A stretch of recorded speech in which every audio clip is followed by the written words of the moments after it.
नमस्ते मेरे प्यारे दोस्तों, फिर से मैं आपके लिए और एक वीडियो लेके आया हूं और इसमें उसी कॉन्सेप्ट को यानी कि how to secure good marks in geometrical portion in MCQ ये हम लोग डिस्क्राइब करेंगे, ये हम लोग एक्सप्लेन करेंगे। और हम लोगों का अभी जियोमेट्रिक पोर्शन यानी कि इसे थिल्स थ्योरम को ही मैंने आपको डिस्कस किया था कि कौन सा ऐसा चीज़ है जिसको हम लोग को याद रखना पड़ेगा ताकि हम एमसीक्यू क्वेश्चंस को आसानी से अटेम्प्ट कर सकें और वो करेक्टली एश्योर मार्क्स हो। अब हम चाहते हैं कि आपको मैं सिमिलरिटीज ऑफ ट्रायंगल से, हालांकि इस टॉपिक को भी मैंने हल्का सा छेड़ दिया था, बट आज हम इसको डिस्क्राइब करेंगे कि सिमिलरिटीज ऑफ ट्रायंगल्स में आप देख सकते हैं there are 3 criterions. First of all A या फिर ए भी कह सकते हैं, क्योंकि कोई भी दो ट्रायंगल्स में अगर कोई दो पेयर यानी कि करस्पॉन्डिंग एंगल्स, अगर दो ही करस्पॉन्डिंग एंगल्स इक्वल हो जाते हैं तो third corresponding angle obviously equal होते हैं। और दूसरा जो है वो एसएसएस है। एसएसएस का मतलब ये कॉन्ग्रुएंसी का एसएसएस नहीं है, ये है सिमिलरिटीज का एसएसएस, जिससे ये बताता है कि कोई भी दो ट्रायंगल का करस्पॉन्डिंग साइड सेम प्रोपोर्शन में रहेंगे। तो ये हो गया SSS criterion. Next SAS criterion. इस एसएएस क्राइटेरियन में ये होता है कि कोई भी दो ट्रायंगल्स के करस्पॉन्डिंग दो साइड्स सेम रेशियो में रहेंगे, सेम प्रोपोर्शन में रहेंगे और उनका एक इंक्लूडिंग एंगल जो है यानी कि करस्पॉन्डिंग इंक्लूडिंग एंगल ऑफ दो साइड्स मस्ट बी इक्वल। तो ये है एसएएस। तो ये हम यहाँ कहना चाहेंगे कि अगर कोई भी दो ट्रायंगल्स सिमिलर हैं तो वो किसी से भी सिमिलर हैं, कोई भी क्राइटेरियन से वो सिमिलर हुए, इसका मतलब होता है कि उसके करस्पॉन्डिंग साइड्स, ये एक्चुअली करस्पॉन्डिंग साइड्स जो होते हैं उस ट्रायंगल के वो सेम प्रोपोर्शन में होते हैं। ये बहुत ही इंपॉर्टेंट बात है कि कोई भी क्राइटेरियन रहे ना, ए से भी अगर वो सिमिलर हो गया तो हम लोग इसको कह सकते हैं कि वो एस को भी फुलफिल करेगा, सेटिस्फाई करेगा, वो एस को भी सेटिस्फाई करेगा। अच्छा, आगे यानी कि मैं अभी आपको ड्रॉ करके दिखाऊंगा कुछ और आप इसको देखिए। जैसे कि ऑप्शन 1 यानी कि ये फर्स्ट जो हमारा ऑप्शन है, इसको हम डिस्क्राइब करने का कोशिश कर रहे हैं, आप जरूर समझिए। मान लीजिए ट्रायंगल ए बी सी ये है ए बी सी और ट्रायंगल पी क्यू आर, मान लीजिए ये ट्रायंगल है पी क्यू आर। ये दोनों ट्रायंगल ए से या ए से सिमिलर हैं। मान लीजिए angle A equals to angle P है, angle B equals to angle Q है, तो थर्ड एंगल ऑब्वियसली इक्वल होगा। Pair of third angles corresponding angles जो हैं, जो रेस्ट एंगल्स हैं उन दोनों ट्रायंगल के, वो दोनों इक्वल ही होंगे, श्योर है। तो ये दोनों ट्रायंगल सिमिलर हो गए बाय ए या फिर हम कह सकते हैं बाय ए। अब मेरा कहना यह है कि अगर ये दोनों ट्रायंगल सिमिलर हो गए तो ऑब्वियसली ये होगा, तो देयरफॉर सिंस आप लिख सकते हैं since triangle A B C is similar to triangle PQR by A oblique A criterion, similarity criterion or criterion of similarity, criterion of similarity. So therefore we can say that their corresponding sides must be in proportion, यानी कि therefore their corresponding sides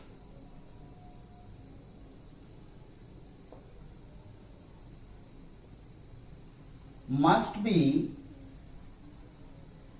in same proportion, same proportion. आप देख सकते हैं कि ये दोनों triangle के करस्पॉन्डिंग साइड सेम प्रोपोर्शन। अब सेम प्रोपोर्शन का मतलब क्या है? सेम प्रोपोर्शन का मतलब होता है रेशियो, यानी कि करस्पॉन्डिंग साइड्स के रेशियो जो होते हैं वो सेम हो जाते हैं. So let us see. That means I mean to say that is, we can write down that is AB by PQ must be equals to BC by QR and must be equals to AC by or CA by PQ, sorry PR. That means आपने इसको लिखा, यानी कि ये obviously ये SSS criterion को fulfil कर रहा है. दैट इज, अदरवाइज आप लिख सकते हो कि ये क्राइटेरियन SSS को फुलफिल कर रहा है, यानी कि सेटिस्फाई कर रहा है. और दैट इज ऑल्सो आप ये भी लिख सकते हैं और AB by PQ must be equals to BC by QR and angle B. देखिए AB by PQ and BC by QR, तो इंक्लूडिंग एंगल कौन हो गया? Angle B and angle Q including angle हो गया. ये दोनों साइड इंक्लूड कर रहे हैं, इस एंगल को बना रहे हैं, यानी कि angle B and angle B is equals to angle Q, यानी कि ये SAS को भी फुलफिल कर रहा है. इसका मतलब यही है. और ऐसे ही हम ये भी लिख सकते हैं और ये भी हम लिख सकते हैं कि AB बाय PQ जैसे हम लोगों ने किया, वैसे ही हम लोग BC by PQ, BC by QR, BC by QR is equals to, हम कह सकते हैं AC by PR, AC by PR, और इंक्लूडिंग एंगल कौन हुआ देख सकते हैं आप, PQ by BC by QR, then AC by PR. So including angle हो गया एंगल C और angle R, and angle C equals to angle R. फिर आप कह सकते हैं, और ये भी हो सकता है कि AC by PR is equals to AB by PQ, यानी कि यहां इंक्लूडिंग एंगल कौन आ गया? एंगल A और angle P, corresponding angle A equals to angle P. तो आप देख सकते हैं कि ये SSS को भी फुलफिल कर रहा है, SAS को भी फुलफिल कर रहा है. यहां की SAS में तीन ऐसे चीज हैं जिसको आपको ध्यान में रखना होगा. यानी कि हम यहां लिख सकते हैं कि ये SSS सिमिलैरिटी क्राइटेरियन है,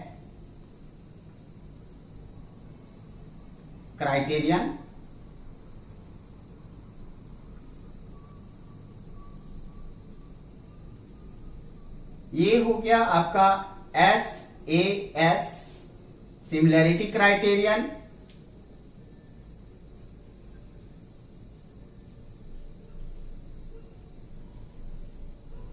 और ये भी हो गया आपका SAS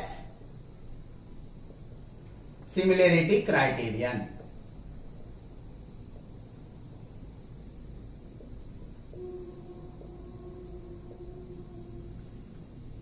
आप इजीली देख सकते हैं मैंने जो भी कंक्लूजन निकाला यहां से. और एक चीज है कि अगर आपको इस तरह का क्वेश्चन आता है कि दो ट्रायंगल सिमिलर हैं, तो फिर किस तरह का आप रेशियो, किस तरह का रिलेशन उनके साइड्स के बीच में दिखा सकते हैं. यानी कि मान लीजिए आपको AC बाय PR दिया हुआ है और AB बाय PQ दिया हुआ है, तो BC बाय QR क्या होगा? मान लीजिए आपको दिया गया है कि मान लीजिए क्वेश्चन मैं आपको दे रहा हूं एग्जांपल के तौर पर. एक triangle ABC is similar to triangle DEF and AB by DE equals to BC by EF is equals to, मान लीजिए 3/5 है. Then find आपको पूछा जा रहा है अभी, then find AC by DF. तो ऑब्वियसली क्योंकि दोनों ट्रायंगल सिमिलर है, वो ए से हो या एस से हो या एस से हो, फुलफिल तो इसी को करेगा क्योंकि करस्पॉन्डिंग साइड सारे सेम प्रोपोर्शन में रहेंगे. सिंपल सी बात है, सेम प्रोपोर्शन में रहेंगे.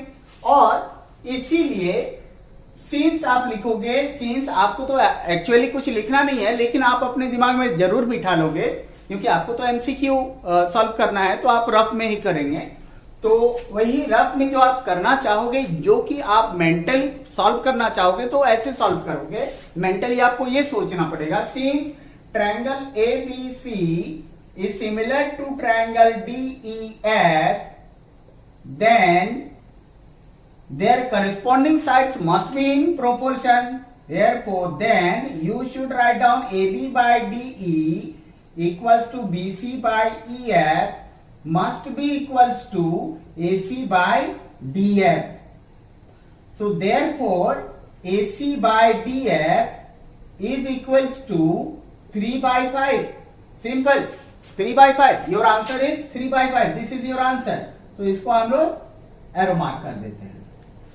नेक्स्ट, अगर इस टाइप का क्वेश्चन आता है, आप ये भी देखिए कि अगर दोनों ट्रायंगल सिमिलर होते हैं, तो अगर मेंसुरेशन के ओर से हम लोग थोड़ा कुछ सोच लेते हैं, तो क्या होता है. यानी कि अगर पूछा जाता है कि अगर दोनों ट्रायंगल सिमिलर हैं तो उनका एरिया का जो रेशियो होगा वो क्या होगा. तो एरिया का रेशियो ये हो सकता है, सीन्स हम आपको एक यहां कंक्लूजन दे रहे हैं सिमिलर ट्रायंगल्स का. A triangle ABC is similar to triangle PQR, then what should be there. Then then नहीं करके and ratio of there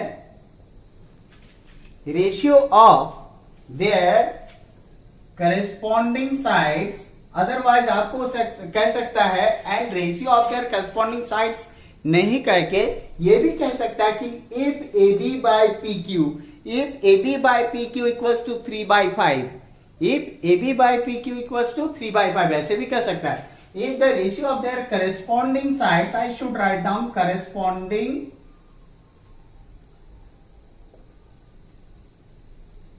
sides, one corresponding sides, ratio of one corresponding sides.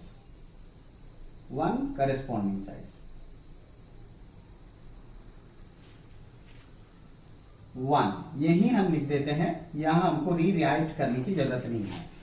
Ratio of their one corresponding sides is 3/, मान लीजिए 11 है, 3/11 है. Then find the ratio of their areas. ये बिल्कुल हटके है, ये क्वेश्चन बिल्कुल हटके है. इसका जितना भी हमने कंक्लूजन बताया उससे हटके है. ये मेंसुरेशन के पॉइंट ऑफ व्यू से अगर हम देखेंगे तो यहां हो जाएगा.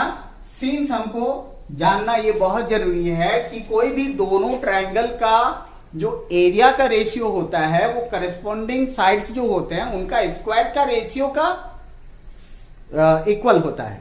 तो ये हम लोग यहां फोकस करते हैं यहां.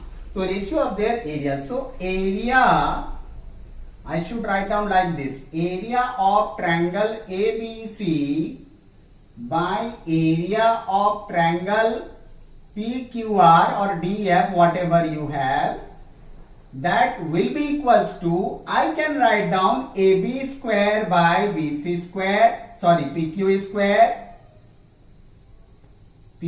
square, या फिर हम कह सकते हैं BC square by QR square, या फिर हम कह सकते हैं AC square by PR square, ये हम कह सकते हैं। और यहां हमको one pair of corresponding sides, यानी कि वन करस्पॉन्डिंग साइड्स का जो रेशियो दिया है वो 3:11 है।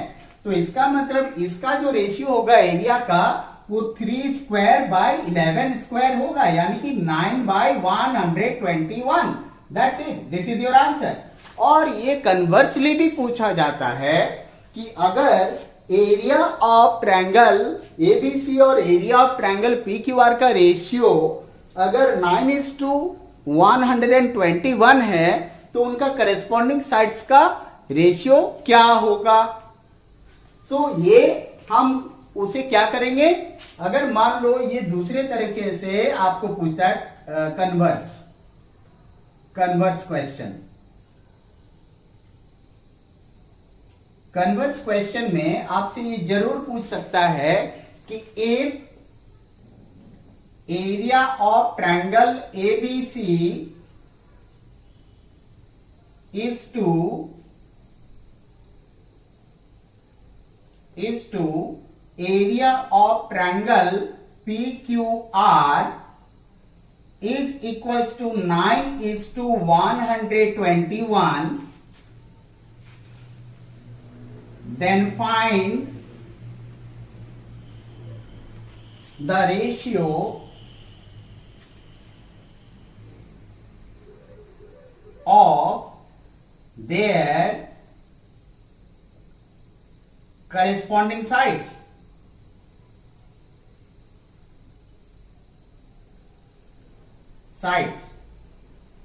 आप इसको देख सकते हैं।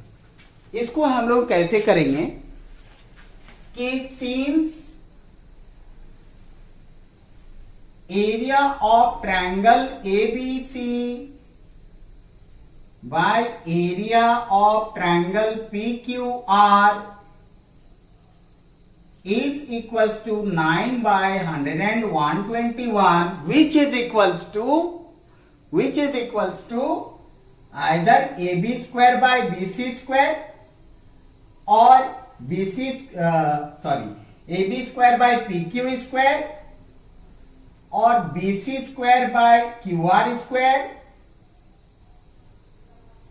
और AC square by PR square. यानी कि यहां हमें फाइंड करना है आइदर AC बाय PR या फिर BC बाय QR या फिर AB बाय PQ, और सारे इक्वल होंगे, यानी कि देयरफॉर AB बाय PQ या BC बाय QR या AC by PR all equals to √9 by √121, √9 by √121, यानी कि हो गया 3/11। ये आपका आंसर आ गया। आप इसको बेहतरीन तरीके से इस टाइप के क्वेश्चंस को अडॉप्ट कीजिए बुक से, कोई भी बुक से। आपके पास दुनिया भर का एडिशन पब्लिकेशंस हैं, या फिर आप क्वेश्चन बैंक लें और वहां से आप सॉल्व करें। आपको ये थीसिस जो है, ये कॉन्सेप्ट जो है बिल्कुल क्लियर हो जाएगा। और आगे चलते हैं, दूसरा कुछ करेंगे अभी, आप इसको जरूर नोट डाउन कर लें। अपार्ट ऑफ दिस और भी कुछ हमारे पास जो कंक्लूजन्स हैं उनको भी हम लोग जरा इस पर भी फोकस कर लेते हैं। जैसे कि सिमिलरिटीज ऑफ ट्रायंगल्स में आप देखिएगा, कोई भी दो ट्रायंगल अगर सिमिलर है, वो कोई भी क्राइटेरियन को फुलफिल करे, जैसे ऐसे एस या ए है, तो फिर उनके जो करेस्पॉन्डिंग एल्टीट्यूड्स हैं और करेस्पॉन्डिंग जो मीडियंस होंगे वो भी सेम प्रोपोर्शन में रहेंगे, जैसे कि जिसके साथ, यानी कि किसके साथ, ratio of their corresponding sides. यानी कि जिस रेशियो में करस्पॉन्डिंग साइड्स रहेंगे उसी रेशियो में ही करस्पॉन्डिंग एल्टीट्यूड्स भी रहेंगे और उसी प्रोपोर्शन में ही, उसी रेशियो में ही मीडियंस भी रहेंगे। तो चलिए देख लेते हैं इसको।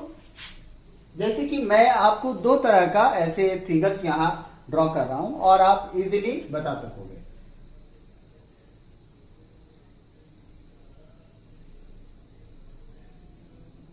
मान लीजिए ये ट्रायंगल ABC है, ट्रायंगल ABC, और यहां हमने ड्रॉ किया triangle PQR।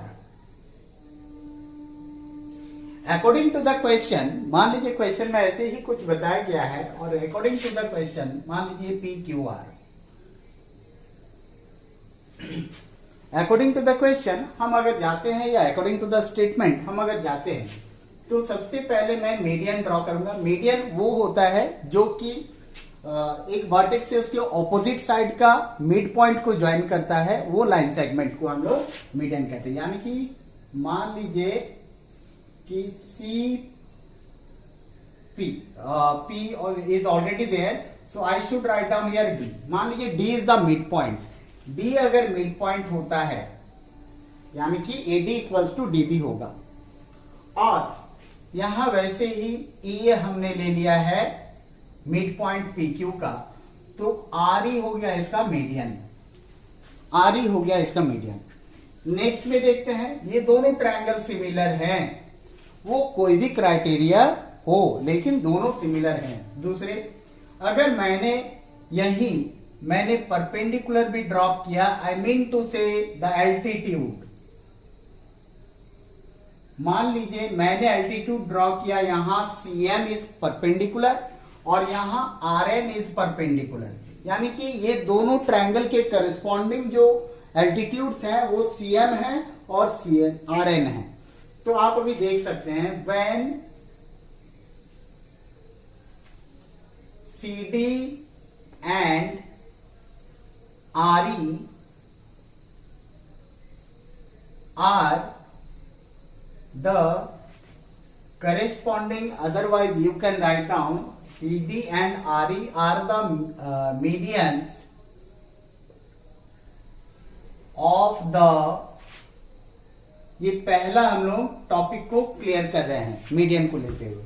So when CD and RE are the medians of the triangles of the triangle ABC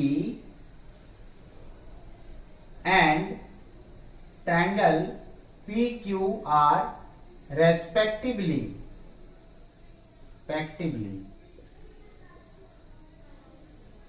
अब आप कह सकते हो इजीली कि देन ये ऐसा हो सकता है, देन क्या होगा कि AB by PQ is equals to BC by QR is equals to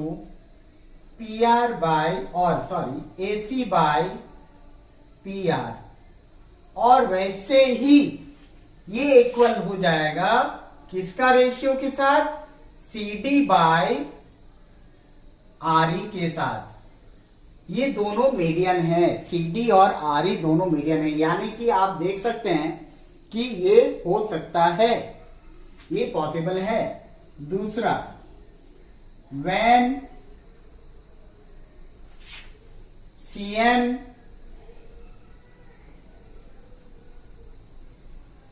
and RN are the altitudes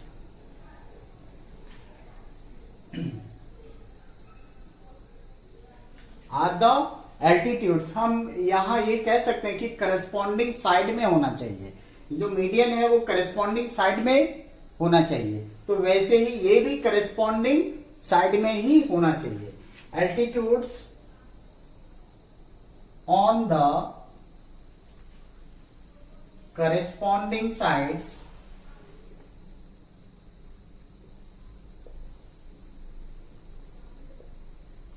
sides, that is AB and PQ,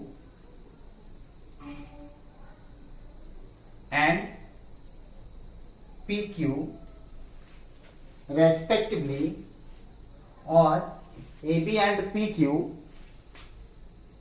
of the triangles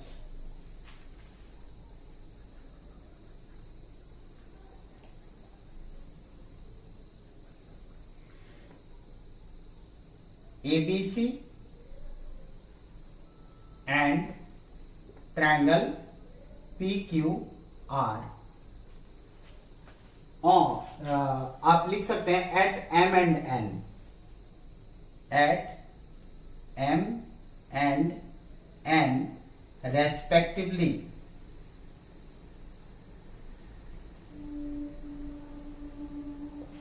तब क्या होगा? देन आप लिख सकते हैं देन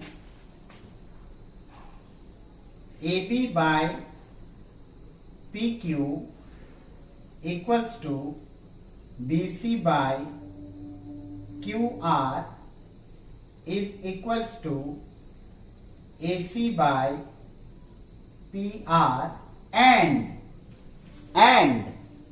क्या लिखेंगे?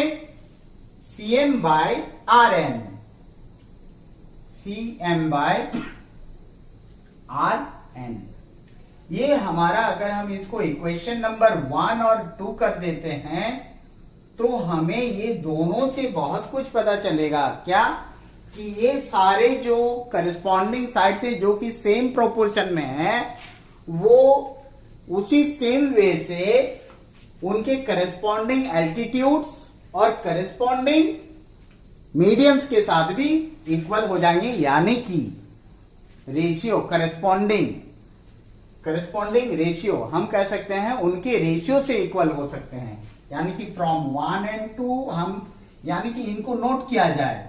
ये जो है ये कंक्लूजन्स हैं, और इन कंक्लूजन से हम और एक थर्ड में एक और एक कंक्लूजन हमको मिल रहा है इन दोनों को कंबाइन करने के बाद. So from the statements, above statements, I should write down above statements.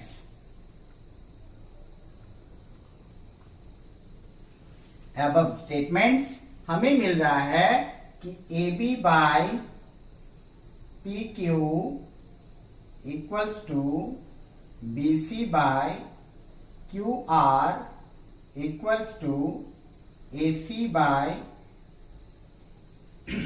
PR equals to CD by RE equals to CM by RN. ये हमारा होल स्टेटमेंट है. आप अभी कह सकते हैं, so therefore area of triangle ABC by area of triangle PQR is equals to AB square by PQ square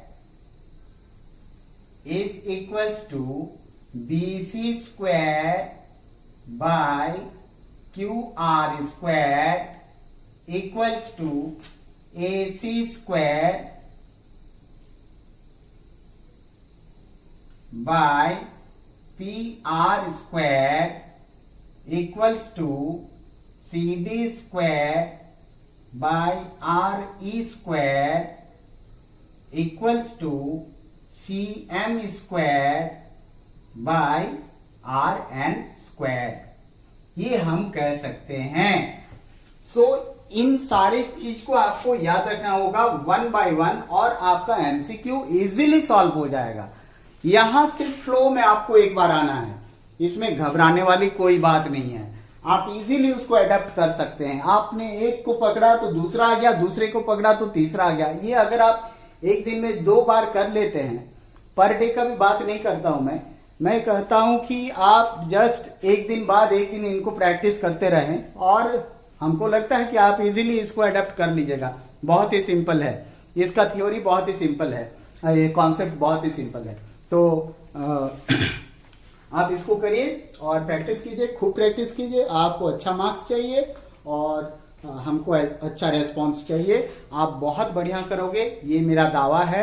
आप अगर इसको एक बार देख लोगे, आप अगर इसको एक बार समझ लोगे, तो आपसे बेहतर और कोई नहीं कर सकता है।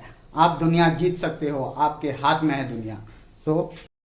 तो आज बस इतना ही हम लोग कॉन्सेप्ट को ये आगे बढ़ाएं थोड़ा, और इतना ही आप अभी समझिए। नेक्स्ट वीडियो में लाऊंगा आप लोगों को ट्रिगोनोमेट्री के साथ। यहाँ और भी कुछ हैं, एंगल बाइसेक्टर थ्योरम, अदरवाइज हम लोग एंगल बाइसेक्टर थ्योरम और पाइथागोरस थ्योरम को भी इंक्लूड करते हैं। उसके बाद हम ट्रिगोनोमेट्री को आपके सामने रखूंगा, और वो भी बहुत इजी तरीके से आपको ट्रिगोनोमेट्री के हर एक आइडेंटिटी याद रह जाएंगे। तो तब तक के लिए धन्यवाद, और आप ऐसे ही वॉच करते रहिए, पढ़ते रहिए घर में, अच्छा नंबर्स, अच्छे मार्क्स सिक्योर कीजिए। आपके पेरेंट्स भी खुश, आप भी खुश, आपका मोहल्ला भी खुश, देश भी गौरवान्वित होगा, प्राउड फील करेगा, और हम लोग भी प्राउड फील करेंगे। So thank you very much.